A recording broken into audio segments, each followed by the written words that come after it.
Bismillahirrahmanirrahim. Assalamualaikum warahmatullahi wabarakatuh. Alhamdulillahi ala ihsani wa syukru lahu ala taufiqihi wa amtinani wa asyhadu an la ilaha illallah wahdahu la syarika lahu ta'ziman li sya'nih wa asyhadu anna Muhammadan abduhu wa rasuluhu da'ila ridwani. Allahumma salli alaihi wa ala alihi wa ashabihi wa ikhwani. Hadirin hadirat yang dirahmati oleh Allah Subhanahu wa taala.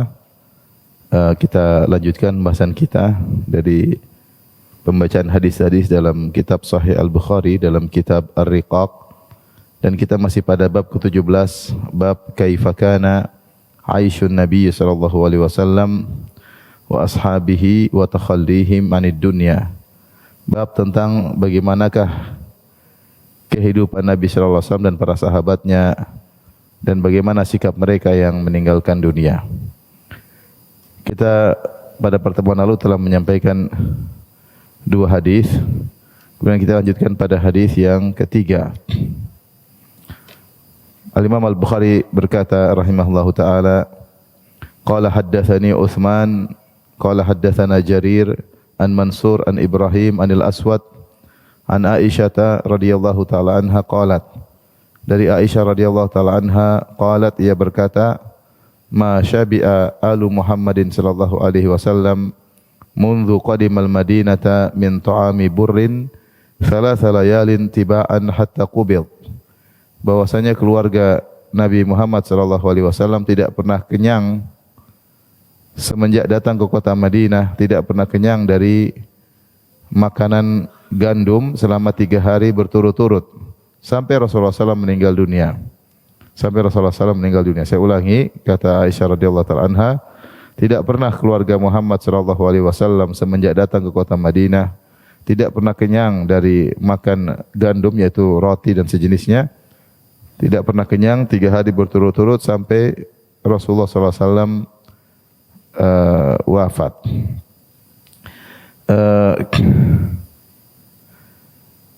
Ini menunjukkan bahwasanya ini kejadian setelah Rasulullah SAW berhijrah, ya.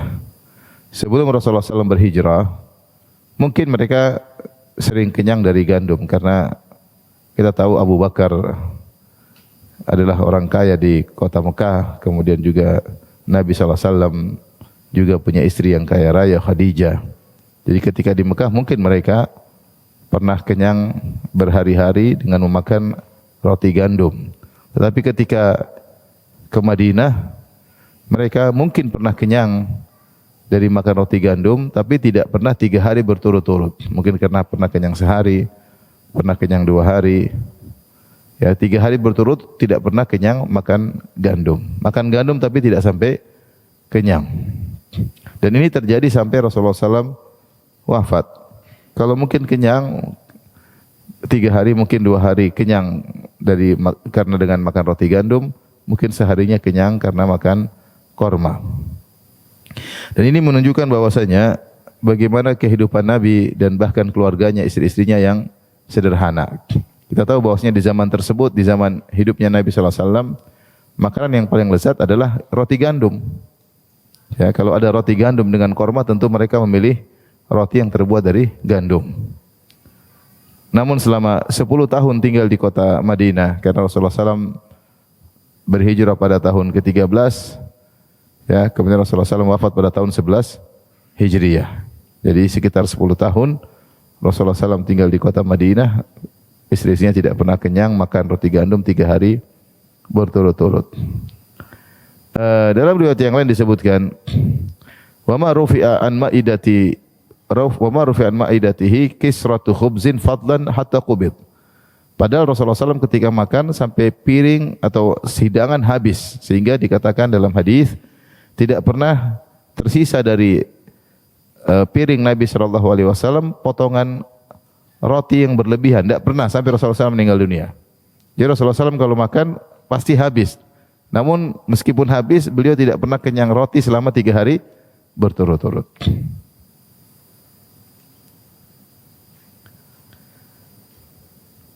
Dan demikian dalam hadis yang lain dalam Sahih Muslim, ma syabi'a alu Muhammadin min khubzi burrin ma'dum. Bahkan dalam sebagian riwayat lebih kenceng lagi bahwasanya Rasulullah SAW tidak pernah kenyang makan roti yang dikasih apa namanya, kuah atau kaldu, dikasih lauk. Jadi biasanya orang Arab kadang makan roti dicampur dengan apa? Kaldu, dari kaldu kambing atau kaldu hewan yang lain, kaldu onta. Rasulullah SAW tidak pernah kenyang dari makan model seperti ini. Ini riwayat Muslim. Dan riwayat yang lain juga, ma syabi'alu Muhammadin min khubzi syair yaumain mutatabi'ain hatta qubid. Bahkan dalam sebagian riwayat Aisyah berkata Rasulullah SAW tidak pernah kenyang, keluarga Rasulullah SAW tidak pernah kenyang dari makan roti yang terbuat dari syair. Jadi ada gandum syair, ada bur. Kalau syair itu gandum yang putih, kalau bur itu gandum yang coklat. Saya enggak tahu kalau Indonesia namanya beda atau tidak. Kalau di bahasa Arab beda, dibedakan antara bur dengan syair. Dan dua-duanya bisa dijadikan roti. Kalau bur yang coklat itu biasanya saya lebih suka yang coklat, dan itu biasanya dikonsumsi oleh para penderita gula. Karena apa namanya, gulanya rendah ya. Mungkin seratnya lebih tinggi ya. Kalau gandum yang coklat Rasulullah SAW tidak pernah kenyang sama sekali, gandum yang dicampur dengan kuah atau kaldu. Kalau gandum syair yang putih Rasulullah SAW tidak pernah kenyang dari gandum syair 2 hari berturut-turut sampai beliau meninggal dunia. Kemudian juga Aisyah menjelaskan, jadi Aisyah yang menjalani kehidupan dengan Nabi SAW. Dia lebih tahu tentang kondisi Nabi di rumah. Ya. Aisyah radhiyallahu anha juga pernah berkata, "Ma syabi'a Rasulullah SAW min khubzin wa zaitin fi yaumin wahid marratain." Rasulullah SAW tidak pernah sehari makan roti dicampur dengan minyak sebagai apa namanya, lauknya minyak tersebut campuran roti. Tidak pernah 2 kali kenyang dalam sehari. Artinya kalau pernah kenyang makan siang, malamnya enggak. Kalau malamnya makan roti kenyang, maka siangnya enggak. Enggak pernah sehari 2 kali apa? Kenyang. Kemudian dalam hadis yang lain, wallahi ma syabi'a min khubzin wa lahmin fi yaumin marratain. Demi Allah Rasulullah SAW tidak pernah kenyang makan roti dengan daging, lauk daging 2 kali dalam sehari. Bahkan pernah kejadian kata Aisyah, anna Rasulullah SAW kana ta'ti alaihi arba'atu ashhur ma yashba min khubzi al-bur. Bahkan pernah 4 bulan, berjalan 4 bulan, sehari pun Rasulullah SAW tidak pernah kenyang dari makan roti gandum. Ini semua menunjukkan bagaimana kesederhanaan hidup Nabi sallallahu alaihi wasallam ya. Rasulullah SAW kalau makan tidak pernah kenyang, makan roti 3 hari berturut-turut. Pernah mungkin 2 hari, tapi 3 hari berturut tidak pernah. Rasulullah SAW tidak pernah makan ya roti gandum sehari pun kenyang, roti gandum dicampur dengan lauk berupa kaldu ya. Rasulullah SAW pun kalau kenyang maka sehari sekali aja kenyang, tidak pernah 2 kali kenyang. Kalau kita berapa kali kenyang? 3 kali. Dengan judul menu yang berbeda-beda. Masya Allah, Indonesia ini luar biasa. Pagi bubur ayam, kalau enggak apa satunya?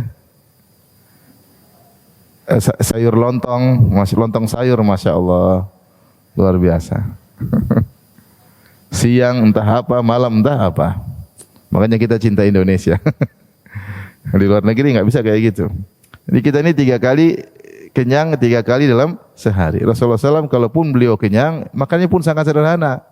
Itu pun kalau kenyang cuma sekali. Enggak pernah seumur hidup Rasulullah SAW kenyang 2 kali dalam sehari.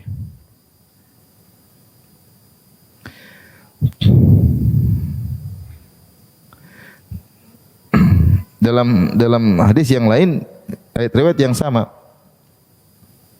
Ma syabi'a min ghada'in aw asya'in hatta laqiyallah. Ya, Rasulullah tidak pernah kenyang makan siang, makan malam sekaligus. Pasti salah satunya saja. Taib At-Tabari menyebutkan suatu iskal itu satu bagaimana kita mengkompromikan dengan kondisi Nabi yang kadang-kadang kaya ya. Demikian juga kondisi para sahabat yang kadang-kadang kaya. Ya. Bukankah kita tahu bahwasanya terkadang Rasulullah SAW mendapatkan ghanimah yang banyak. Contoh dalam perang Hunain, Rasulullah SAW mendapatkan ribuan onta, ribuan kambing, banyak sekali. Karena mengalahkan kabilah Hawazin. Yang ketika mereka berperang, mereka membawa seluruh harta mereka. ribuan onta, ribuan kambing, ternyata mereka kalah. Sehingga seluruh ghanimah tersebut diambil oleh Nabi sallallahu alaihi wasallam. Dan Nabi bagi-bagi. Dan Nabi sempat ada yang minta 100 ekor onta, Rasulullah SAW kasih. Sampai contohnya Sofan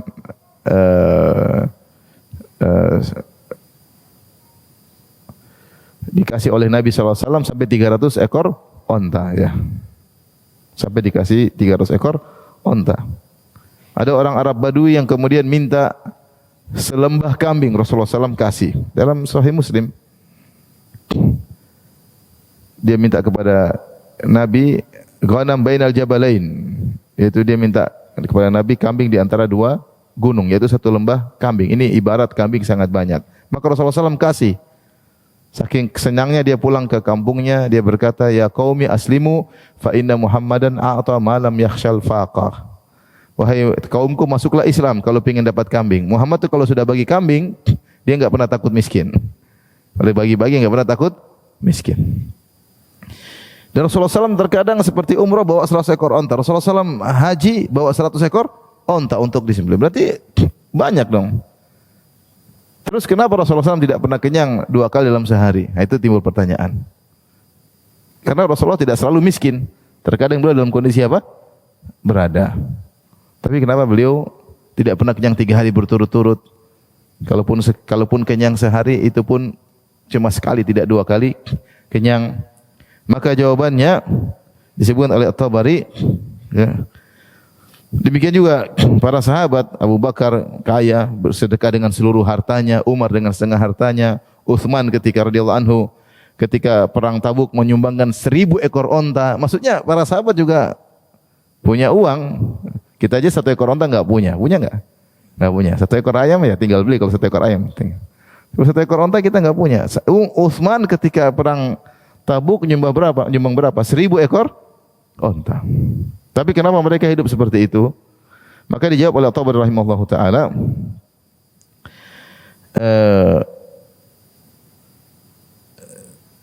mereka mungkin terkadang bisa jadi dalam kondisi fi halatin duna halah. Kondisi mereka berubah-ubah. Terkadang mereka dalam kondisi sempit kehidupan. Terkadang Rasulullah dalam kondisi apa? Sulit. Kalau dalam kondisi sulit wajar, makan tidak kenyang wajar. Tapi dalam kondisi yang lain Rasulullah SAW kondisi berada, bal taratan lil ithar wa taratan li kahriyatis syaba wa li kasratil akal. Terkadang Rasulullah SAW memang kaya dalam kondisi banyak hal, tapi Rasulullah SAW mendahulukan orang lain. Seperti contoh ketika Fatimah radhiyallahu taala anha datang kepada Nabi minta budak untuk jadi pembantu di rumah, Rasulullah SAW tidak kasih. Kenapa? Kata Rasulullah SAW, mending saya jual, saya berikan hasilnya kepada ashabul suffah, orang-orang yang miskin yang tinggal di Sufa. Artinya Rasulullah SAW isar, mendahulukan orang lain daripada dirinya, daripada putrinya. Ini yang menjadikan Rasulullah SAW mungkin tidak makan kenyang berturut-turut karena mendahulukan orang lain. Sebab yang lain likarahati syaba, bisa jadi Rasulullah SAW tidak suka kekenyangan ketika makan, sehingga beliau hanya kenyang sekali, tidak 2 kali dalam sehari. Atau kalaupun kenyang 2 hari, tidak sampai kenyang selama 3 hari berturut-turut. Atau likasratil akal, karena likarahiyati kasratil akal, karena beliau tidak suka makan banyak. Ini jawaban Tabari. Artinya Rasulullah SAW tidak selalu miskin, terkadang dalam kondisi berada, namun dalam kondisi berada pun beliau tidak berlebihan dalam makan, ya.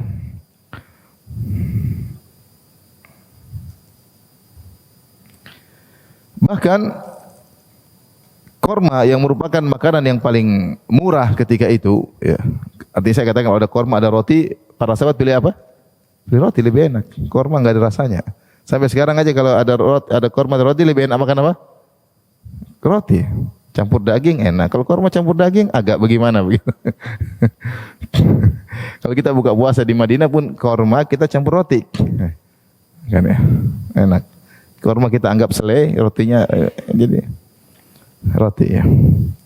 Korma pun Rasulullah SAW dan keluarganya tidak kenyang kecuali setelah Khaybar, setelah perang Khaybar. Kata Aisyah radhiyallahu taala anha, "Man haddatsakum anna kunna nashba' min at-tamr faqad kadzdzabakum." Siapa yang menyampaikan kepada kalian kami keluarga Muhammad, istri-istri Nabi, kenyang makan korma, dia telah berdosa. Kami tidak pernah kenyang makan korma. Artinya korma kurang. Lamma futihat Khaybar, qulna al-an nashba' minat tamar. Ketika kami berhasil menguasai Khaybar, menaklukkan Khaybar, baru kami berkata sekarang kita kenyang makan korma. Kenapa? Karena Khaybar arealnya orang Yahudi, di situ kebun korma sangat banyak. Ketika mereka diserang dan mereka kalah, akhirnya mereka menyerah. Mereka mengadakan suluh, yaitu mereka berdamai dengan memberikan hasil panen Khaybar setahun sekian persen kepada kaum muslimin. Sehingga kaum muslimin dapat pasokan korma dari Khaybar karena kebun korma sangat banyak di Khaybar. Sehingga barulah Nabi dan istri-istrinya kenyang makan korma setelah Khaybar ditaklukkan. Dan Khaybar ditaklukkan pada tahun 7 Hijriah. Artinya dari tahun pertama Hijriah sampai tahun 7 Hijriah enggak pernah kenyang makan korma.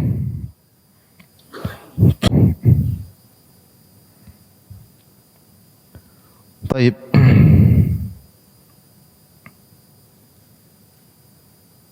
Dalam sebagian hadis kata Rasulullah sallam, "Wa laqad uzitu fillahi ma yu'dha ahad." Aku telah diganggu karena berdakwah di jalan Allah, tidak seorang pun diganggu sepertiku, disakiti. "Wa laqad atat alayya 30 min yaumin wa laila ma li wa li Bilal ta'amun ya'kuluhu ahadun illa syai'un yuwarihi ibtu Bilal." Kata Nabi, sungguh 30 hari lewat Nabi bersama Bilal dan kami tidak ada makanan yang bisa kami makan kecuali sesuatu yang disimpan di ketiaknya Bilal. Jadi Bilal simpan makanannya di mana? Di ketiaknya, nanti makan sama Nabi sallallahu alaihi wasallam. Mungkin kalau kelihatan mungkin orang ambil atau gimana tidak tahu ya, tapi intinya dibilang kecuali yang disembunyikan oleh ketiak apa? Bilal. Ya. Subhanallah. Artinya sedikit, enggak banyak. Baik. Hadis berikutnya, Al-Imam Al-Bukhari berkata, qala haddatsana Ishaq bin Ibrahim bin Abdurrahman. Menyampaikan kepada kami Ishaq bin Ibrahim bin Abdurrahman, qala haddatsana Ishaq wa huwa Al-Azraq, telah menyampaikan kepada kami Ishaq dan dia adalah Al-Azraq, an Mis'ar bin Kidam an Hilal Al-Wazzan an Urwah, dari Urwah Ibnu Zubair an Aisyah, dari Aisyah radhiyallahu taala anha. Urwah adalah ponakannya Aisyah. Urwah bersaudara dengan Abdullah bin Zubair. Abdullah bin Zubair adalah sahabat, Urwah adalah tabi'i. Keduanya sama-sama anak dari Zubair bin Awam dan Asma binti Abi Bakar. Sehingga kita dapati banyak sekali riwayat dari Urwah dari Aisyah. Karena Urwah sendiri adalah ponakannya siapa? Aisyah. Aisyah punya saudari namanya Asma. Asma binti Abi Bakar. Asma binti Abi Bakar ini menikah dengan Zubair bin Awam. Zubair bin Awam sepupunya Nabi sallallahu alaihi wasallam. Punya anak di antaranya Abdullah dan Urwah. Sehingga Aisyah radhiyallahu anha kunyahnya Ummu Abdillah. Dia berkunyah kepada ponakannya karena Aisyah enggak punya anak. Dia sama ponakannya ya, yaitu Abdullah ibnu Zubair. Salah satunya Urwah bin Zubair. Urwah bin Zubair tabi'i. Sahabatlah bertemu dengan Nabi, tabi'in bertemu dengan apa? Sahabat, tidak bertemu dengan Nabi. Urwah dari Aisyah radhiyallahu anha, qalat, Aisyah berkata, "Ma akala alu Muhammadin aklatain fi yaumin illa ihdahuma tamrun."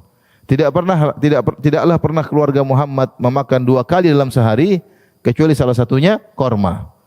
Ini enggak pernah Rasulullah sallallahu alaihi wasallam makan siang roti, makan malam roti, enggak pernah.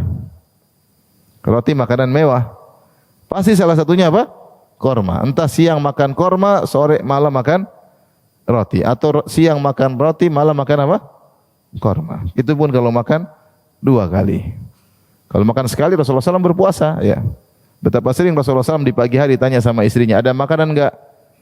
Kata Aisyah, tidak ada. Kata Rasulullah SAW, idzan fa ana shaim. Kalau enggak ada, kalau gitu saya puasa. Subhanallah, betapa sini itu diikuti oleh sekitar 6 sahabat, disebut oleh Al-Bukhari. Diikuti sekitar 6 sahabat, kebiasaan mereka kalau tanya istri mereka, ada makanan enggak? Sarapan enggak? Enggak ada. Kalau gitu kami puasa. Harusnya juga kita, ada lontong sayur enggak? Kalau enggak ada nasi kuning. Masih banyak pilihan. Nasi uduk. Bubur ayam kalau enggak ada, kalau gitu Abi puasa. Pasti adalah salah satunya, enggak mungkin enggak ada. Nah, kalau mereka puasa makan cuma sekali.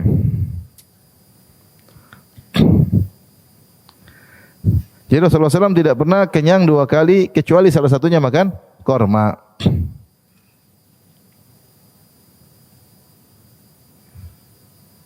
Ini dalil kata Ibnu Hajar rahimahullah.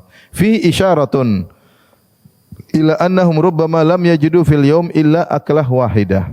Ini menunjukkan isyarat bahwasanya terkadang mereka dalam sehari tidak mendapati makanan kecuali cuma sekali. Meskipun tidak puasa. Jadi tidak selalu mereka makan dua kali. Terkadang istri-istri Nabi makan 2 kali, terkadang istri-istri Nabi makan cuma sekali, enggak ada makanan. Kalaupun mereka bisa makan 2 kali, pasti salah satunya korma. Itu makanan paling murah, makanan murahan. Di zaman itu makanan paling murah apa? Korma. Tidak pernah makan mewah 2 kali dalam sehari. Dan ini dikuatkan dalam riwayat yang lain Sahih Muslim, "Ma syabi'a alu Muhammadin yaumain min khubzil burri illa wa ahaduhuma tamrun." Tidaklah keluarga Muhammad pernah kenyang 2 hari makan roti kecuali salah satunya pasti korma. Kalaupun kenyang 2 hari berturut-turut, satunya kenyang karena roti, satunya kenyang karena apa? Korma.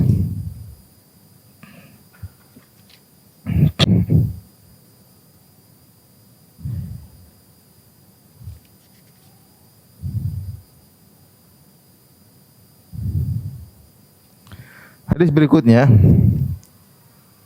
Jadi kita ini harus banyak-banyak bersyukur ya. Harus banyak-banyak apa? Bersyukur. Saya kalau sering bercanda, kalau buka puasa, saya makan korma paling 1, 2, 3.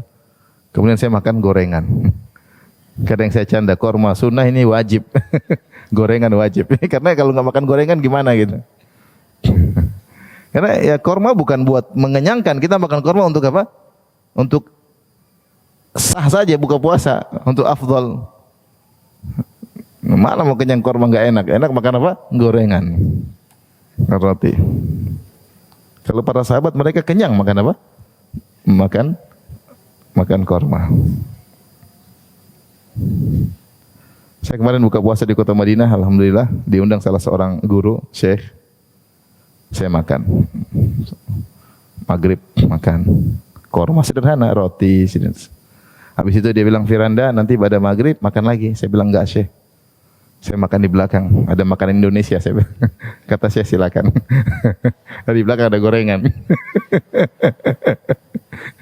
Ini kisah nyata ya, Ramadan kemarin. Hanya mereka hidup sangat sederhana para sahabat dahulu. Baik, hadis berikutnya. Al-Imam Al-Bukhari berkata, qala haddatsani Ahmad bin Abi Raja. Qala haddatsana An-Nadhr an Hisham. Qala akhbarani Abi an Aisyah. Hisham bin Urwah bin Zubair. Jadi, kata Hisham telah mengabarkan kepadaku ayahku, maksudnya Urwah bin Zubair. Urwah bin Zubair tadi ponakannya siapa? Aisyah. An Aisyah, dari Aisyah ummul mukminin, ibunda kita semua radhiyallahu taala anha, qalat, beliau berkata, kana firasyu Rasulillah sallallahu alaihi wasallam min adam wa hashwuhu lif. Tempat tidur Nabi sallallahu alaihi wasallam atau kasur Nabi sallallahu alaihi wasallam terbuat dari kulit, entah kulit kambing, entah kulit onta, entah kulit sapi ya. Wa hashwuhu min lif, isinya dari lif. Lif itu serabut yang ada di antara sela-sela jaraid. Kalau kita lihat korma, paham? Ada pelepahnya kan begini. Di antara pelepah itu ada serabut-serabut. Serabut-serabut. Lihat kalau bisa tulis di Google leaf. Jadi serabut yang ada di antara pelepah-pelepah korma itu yang dia kasar. Itu sering dijadikan tali, leaf itu kasar. Dimasukkan ke dalam apa? Ke dalam kulit untuk ditiduri oleh Nabi sallallahu alaihi wasallam.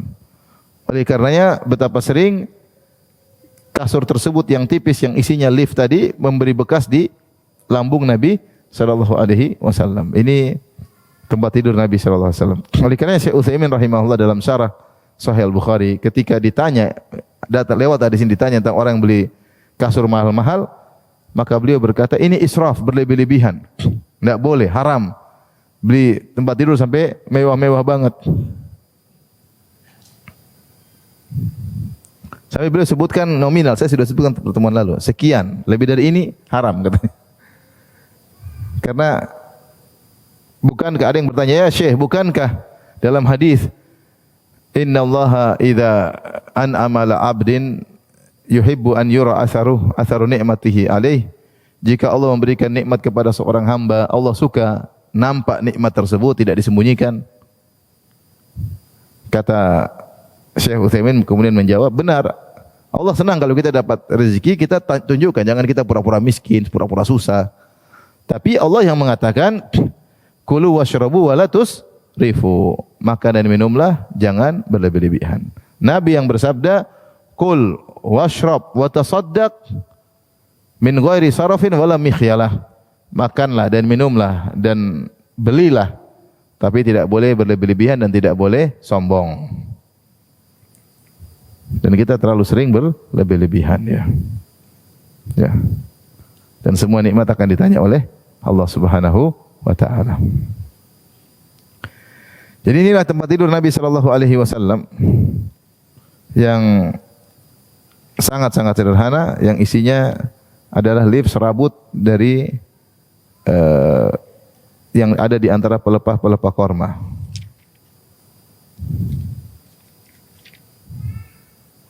Taib. Dalam riwayat yang lain, kana dhija'u Rasulillah sallallahu alaihi wasallam adaman hasyuhulif. Tempat berbaringnya Nabi sallallahu alaihi wasallam ya adalah kulit yang isinya adalah bukan kapas seperti kita mungkin nyaman, tapi isinya adalah serabut. Dalam riwayat yang lain, fa'idzan Nabi, dalam hadis yang lain, fa'idzan Nabi sallallahu alaihi wasallam ala hasirin qad athara fi jambihi wa tahta ra'suhu mirfaqah min adam hasyu halif. Tiba-tiba Nabi sallallahu alaihi wasallam sedang berada di suatu tikar yang telah memberi bekas di lambungnya, dan beliau di atas kepalanya memakai semacam bantal yang isinya adalah serabut korma tadi.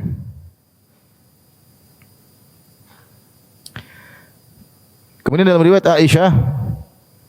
Aisyah berkata, dakhalat alayya imra'atun fara'at firasyan Nabi sallallahu alaihi wasallam faba'athat ilayya bi firashin hashuhu suf. Seorang wanita menemuiku, masuk di rumahku. Kemudian dia lihat tempat tidur Nabi atau kasur Nabi sangat sederhana, yang terbuat dari apa? Kulit, isinya apa? Serabut korma. Maka dia pun kirim tempat tidur baru. Isinya bukan serabut tapi isinya suf, yaitu bulu domba. Lembut atau tidak? Lembut. Bulu domba lembut. Kalau tadi kasar enggak enak. Bulu domba diisi, lebih mahal lah.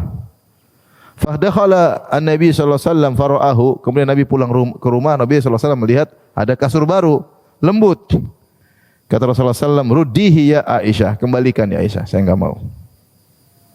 Wallahi law syi'tu ajrallahu ma'iya jibal adz-dzahab wal fiddah. Kalau saya mau, Allah akan kirimkan kepadaku gunung emas dan gunung perak. Saya enggak mau. Kembalikan kasur ini kepada wanita tadi. Dalam hadis Ibnu Mas'ud, ittaja'a Rasulullah sallallahu alaihi wasallam ala hasirin fa athara fi jambihi. Hadis yang masyhur yang sering disebutkan oleh para ustaz. Rasulullah sallallahu berbaring di atas tikar yang beri bekas di lambungnya. Ya. Maka dikatakan kepada Nabi, "Ala na'tika bi syai'in yaqika minhu?" Maukah kami bawakan engkau kasur ya Rasulullah yang tidak memberikan bekas di lambungmu, itu yang agak enak dikit ya Rasulullah. Maka Rasulullah SAW mengatakan, mali wali dunia, apa urusanku dengan dunia? Innama ana wa dunya karakibin istadhalla tahta syajaratin thumma raha wa tarakaha. Sungguhnya tidaklah perumpamanku dengan dunia seperti kecuali seorang yang sedang bersafar, pengembara yang mengendarai suatu kendaraan, kemudian dia bersandar di bawah sebuah pohon, berbaring, istirahat, kemudian dia pergi meninggalkan pohon tersebut. Rasulullah menggambarkan dunia hanya seperti bernaung di bawah sebuah pohon sebentar, kemudian melanjutkan perjalanan. Dan demikianlah kehidupan kita. Kita dari fase sebelumnya dalam alam janin, sekarang kita hidup di alam nyata. Kemudian kita akan melanjutkan fase berikutnya yang jauh lebih panjang, di alam barzah entah ribuan tahun, di padang mahsyar entah 50.000 tahun. Sehingga keberadaan kita di dunia ini yang mungkin 60 tahun, entah 70 tahun, kurang atau lebih, seperti orang yang bernaung tidur sebentar di bawah sebuah pohon. Kalau begitu ngapain saya memewah-mewah? seperti begitu logika berpikir Nabi SAW. Apa urusanku dengan dunia? Ya sudah, tikar ini sudah cukup. Tadi kata Rasulullah kepada Aisyah, kembalikan itu kasur. Kalau saya mau hidup mewah-mewah, Allah akan datangkan kepadaku gunung emas dan gunung perak. Saya enggak mau. Subhanallah. Jadi kita ini ternyata nyaman banget ya. Kasur kita isinya apa? Kapas. Lebih enak daripada bulu domba ya. Ternyata tempat tidur pun harganya ada yang super mahal, ada yang mahal, ada yang seorang kalau perlu nggak ada masalah dia sakit, tulang punggungnya sakit. Yang penting kalau ditanya oleh Allah dia bisa jawab. Kalau terlalu mewah, repot jawabnya. Kamu kenapa beli mewah? Punggungmu sakit? Enggak. Terus? Emang kalau yang lebih murah nggak bisa tidur? Bisa. Terus kenapa beli yang mahal-mahal? Repot nggak? Repot jawabnya nggak? Repot. Tsumma latus'alunna yauma idzin 'anin na'im. Kemudian kalian akan ditanya atas kenikmatan yang kalian rasakan. Kita semua belajar. Latih diri kita, latih keluarga kita. Kalau mau beli sesuatu kita mikir, ini bakalan ditanya, bisa jawab enggak? Kalau bisa jawab beli. Kalau enggak bisa jawab enggak usah beli. Mau beli apapun, mau beli dompet, beli tas, beli baju. Ini maksudnya ibu-ibu. Kalau bapak-bapak sih semakin murah semakin nyaman. Ibu-ibu ini yang repot. Istri saya pernah mau beli sesuatu, saya bilang, ya Abi belikan, tapi kamu siap ditanya enggak kalau sama Allah? Ya udah enggak usah katanya. Kalau bisa jawab belikan, kalau enggak usah. Paling tidak itu mengerem kalau kita punya duit. Kalau enggak punya duit apalagi soal hidup mewah. Punya duit pun harus ngerem, apalagi enggak punya duit. Hanya terbawa dengan pola hidup sosialita para ibu-ibu yang mikir dunia terus. Lihat kehidupan Nabi sallallahu alaihi wasallam. Tapi hadis berikutnya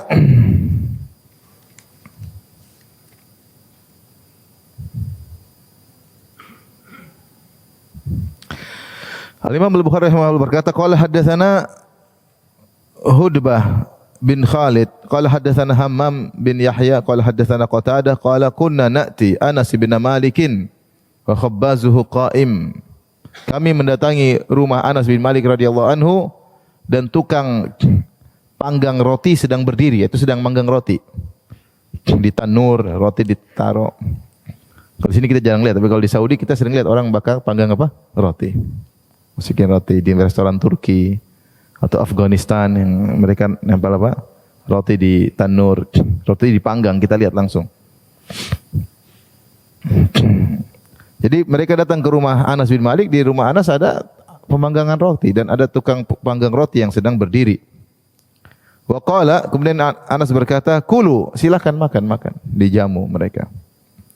Kemudian kata Anas bin Malik, "Fama a'lamun nabiyya sallallahu alaihi wasallam ra'a raghifan muraqqaqan hatta lahiqa billah, wala ra'a syatan samitan bi ainihi qat."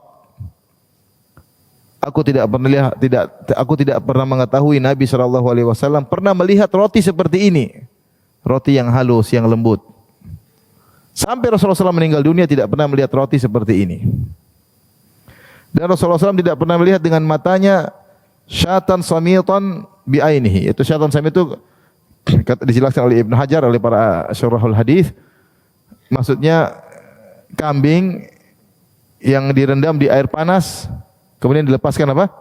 Bulu-bulunya, kemudian dipanggang masih ada kulitnya. Mereka mengatakan kambing tersebut tidak mungkin kecuali kambing kecil.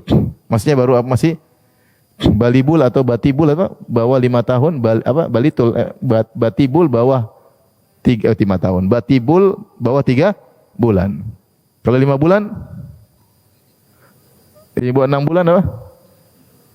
Balibul bawah 5 bulan. Ada istilah kambing batibul bawah 3 bulan, balibul bawah apa? 5 bulan. Artinya kambing kecil enak. Nabi tidak pernah makan model-model kambing seperti ini. Kata sebagian ulama, karena ini orang-orang yang hidup mewah yang makan kambing seperti ini. Masih kecil sudah dimasak. Kan harusnya dibiarin besar supaya kambingnya banyak, dagingnya banyak. Nah masih kecil sudah dimasak. Tidaklah makan cara makan seperti ini kecuali orang hidup apa? Mewah. Bukan haram, tapi ini orang mewah makan seperti ini. Nabi tidak pernah makan kambing seperti ini.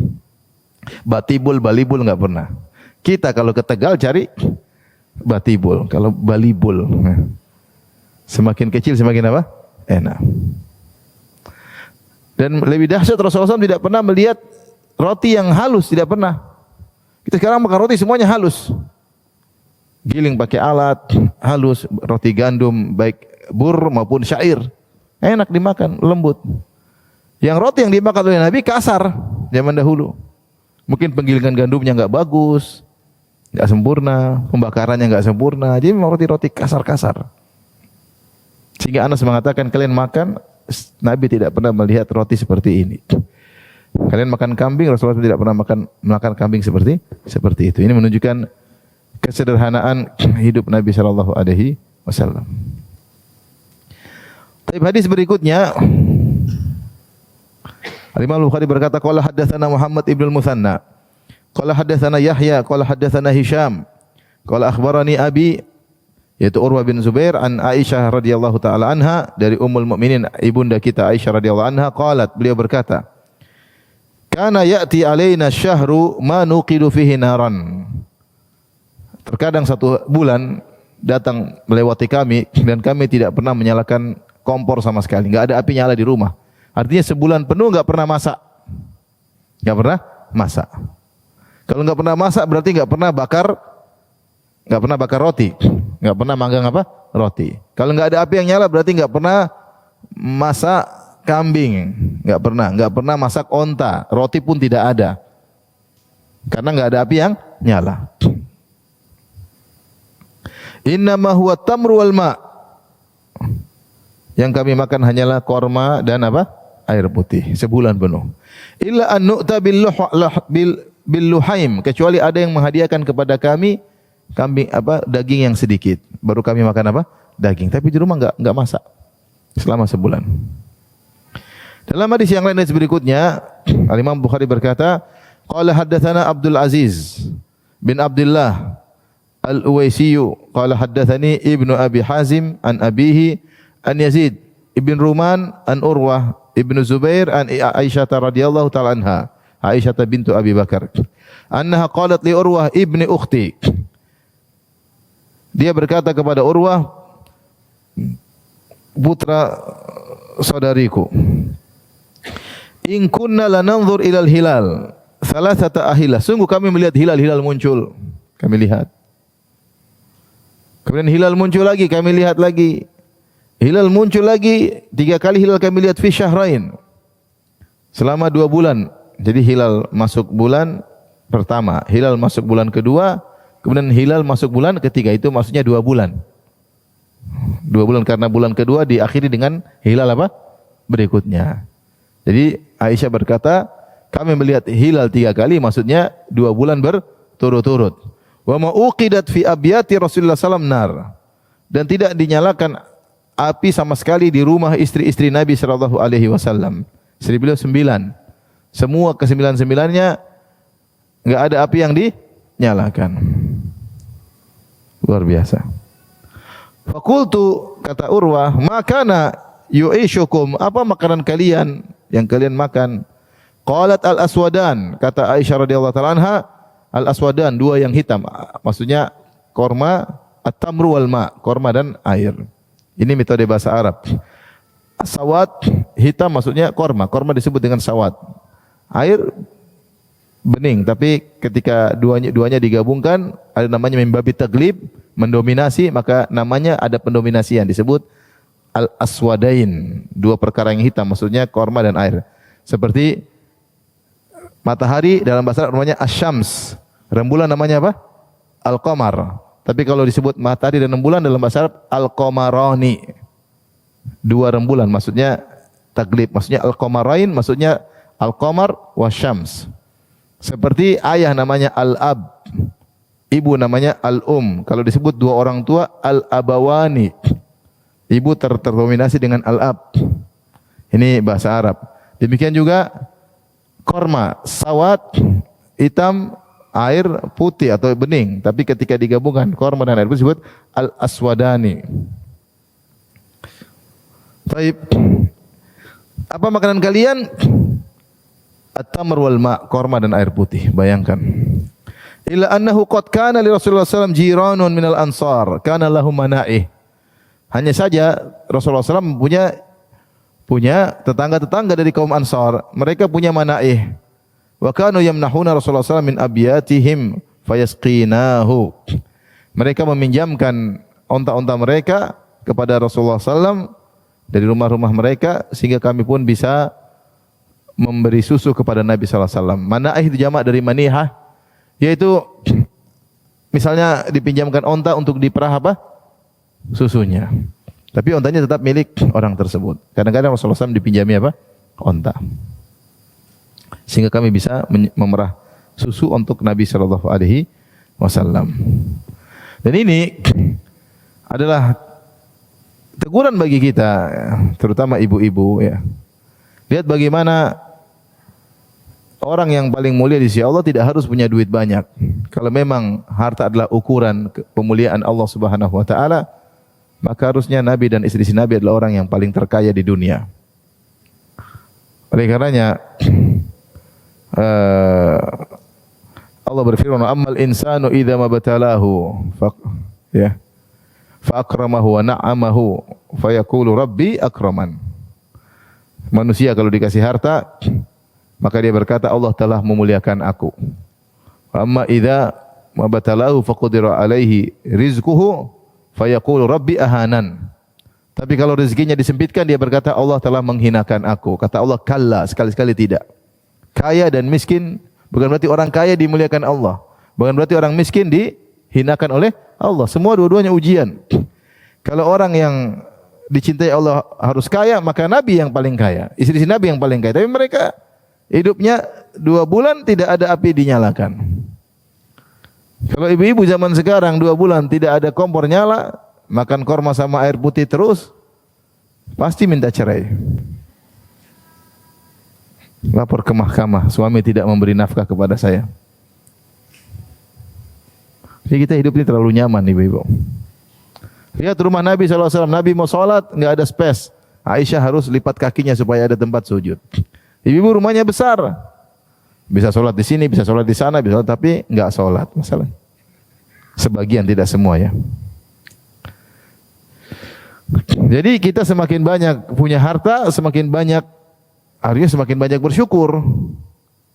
Bukan sebaliknya, semakin punya banyak harta, semakin tidak bersyukur. Semakin memperberat pertanyaan yang akan ditujukan pada kita pada hari kiamat kelak. Baik.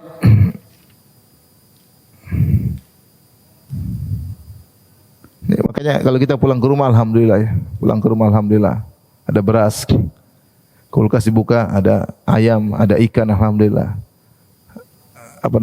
Lemari dibuka, ada Indomie, alhamdulillah.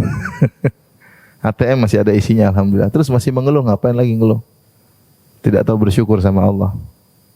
Terus mengeluh apa lagi? Masih bisa makan, alhamdulillah. Masih bisa kenyang 3 kali sehari, iya enggak? Terus masih ngeluh. Masih diet. Kalau diet berarti kan sudah kekenyangan. Ikut program diet berarti makmur dong. Zaman dulu enggak perlu diet, diet sendiri. Kenyang cuma sehari sekali. Allah musta'an. Oleh karenanya kita harus banyak-banyak bersyukur pada Allah Subhanahu wa taala. Tapi hadis terakhir,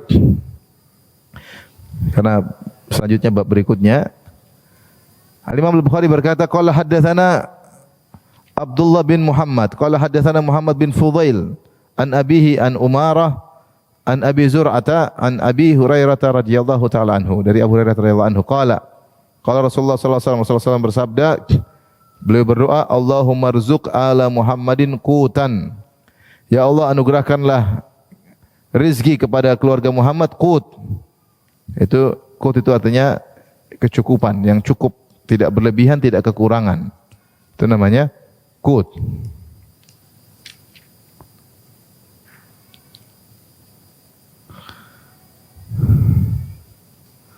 Kata Al-Qurtubi atau Ibn Battal berkata, Fihi dalilun ala fadlil kafaf. Ini adalah Rasulullah minta hidup kafaf. Kafaf itu pas-pasan, tidak berlebihan, tidak kekurangan. Yang dibutuhkan ada tapi tidak kekurangan, tidak sampai miskin tapi tidak kaya. Tidak miskin tidak juga apa? Kaya. Ada keutamaan kafaf wa akhdhil bulghah minad dunya, yaitu mengambil dari dunia yang secukupnya aja.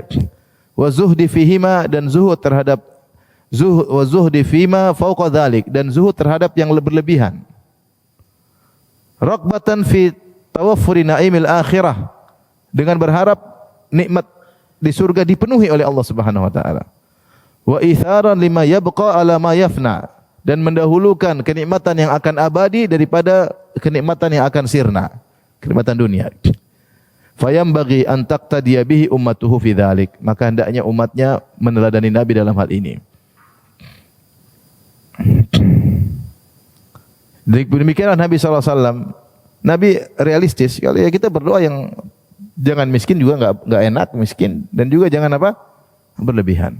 Sehingga Nabi kalau berlebihan Nabi langsung infak. Nabi infak. Ketika Nabi akan meninggal dunia, Nabi mengatakan masih ada emas. Kemudian Rasulullah bolak-balik dinar di tangannya. Rasulullah bilang, bagaimana Muhammad ketemu Allah sementara masih ada dinar di tangannya, belum diinfakkan. Infakkan wahai Aisyah. Kita ini hidup berlebihan. Hidup berlebihan, jelas kita hidup berlebihan. Tidak semua kita, tapi banyak di antara kita yang hidup apa? Lebih daripada keperluan. Mobil aja, sebagian kita Masya Allah mobilnya sekian. Ya, sekian banyak mobilnya. Istri cuma satu, anak cuma satu, mobilnya 10. Terus buat apa? Banyak sekali. Beritanya Allah bisa jawab. Saya datang ke sebagian kawan, Masya Allah, mobil berjejer. Ini. Saya cuma singgung-singgung aja di kajiannya. Seharusnya ini jual. Subhanallah, ya. Ya, tapi sebagian orang seperti itu ya. Artinya, tapi sebagian orang Masya Allah dia punya mobil banyak, tapi dia juga rajin sedekah. Tapi bagaimanapun akan ditanya oleh Allah Subhanahu wa Ta'ala. Kata Al-Qurtubi rahimahullah mengomentari hadis ini, makna hadis annahu talabal kafaf. Makna hadis ini Rasulullah SAW berdoa kepada Allah, Allah marzuk ala Muhammadin qutan. Ya Allah, berikanlah kepada rezeki kepada Muhammad qut, yaitu secukupnya. Artinya Rasulullah SAW minta kafaf, yaitu tidak berlebihan, tidak kekurangan. Fa innal qut ma yaqutul badan wa yakuffu anil hajat. Namanya qut secara bahasa Arab artinya yang memenuhi kebutuhan badan dan mencegah dari kebutuhan. Artinya kebutuhan sudah cukup. Wa fi hadhil halah, kondisi seperti ini seorang diberikan pas-pasan oleh Allah Subhanahu wa taala, salamatun min afatil ghina wal faqr jami'an. Seorang selamat dari bahaya jadi orang kaya, dan selamat dari bahaya jadi orang apa? Miskin. Orang miskin ada ujian, terkadang akhirnya melakukan kesalahan-kesalahan seperti minta-minta, seperti memelas di depan orang, mungkin mencuri, mungkin apa. Kaya juga punya bahaya, sombong, angku, buang-buang uang kemana-mana. Tapi kalau pas-pasan selesai. Tidak mengeluh sama orang, tidak memelas sama orang, dan juga tidak berlebihan punya harta yang banyak. Kalau punya harta banyak bingung mau diapain. Kemarin saya jalan, ada yang bilang, Ustaz, ini mobil harganya 10 miliar. Masya Allah, 10 miliar. Saya bilang, kasihan aja, kalau dihisap gimana? 10 miliar tuh banyak loh. Tapi orang ketika mengikuti gaya hidup dia tidak sadar. Gini gaya hidup tren, gaya hidup high class, lama-lama dia itu biasa aja. Sehingga dia tidak merasa berlebih-lebihan karena dia sudah terbawa pola hidup sedikit demi sedikit, tinggal nanti dia dihisap oleh Allah Subhanahu wa taala. Tapi demikian saja. Ikhwan dan akhwat yang rahmatillah Subhanahu wa taala, hadis-hadis yang telah kita bacakan sebagai peringatan bagi kita jangan berlebihan dalam kehidupan. Kalau punya harta berlebihan segera infakkan. Itulah aset kita di akhirat kelak. Ya, infakkan. Punya harta mau mati, infak jadi pahala jariah, wakafkan ya. Oh, harta banyak-banyak. Buat apa kita alhamdulillah ya. Masih hidup nyaman ya. Kalau kaya raya juga paling makan paling 1 piring ya. Kita bikin begini bisa makan 2 piring, alhamdulillah. Naik mobil ya paling 1 mobil. Memang mau langsung mobil langsung 2 kan enggak juga. Maka yang berlebihan segera kita jual, kita infakkan di jalan Allah Subhanahu wa taala demi aset kita. Kalau kurang mau apa lagi? Kekurangan yang mau diapakan? Kurangan bersabar. Tapi demikian saja. Subhanakallah bihamdik asyhadu an la ilaha illa anta astaghfiruka wa atubu ilaik. Assalamualaikum warahmatullahi wabarakatuh.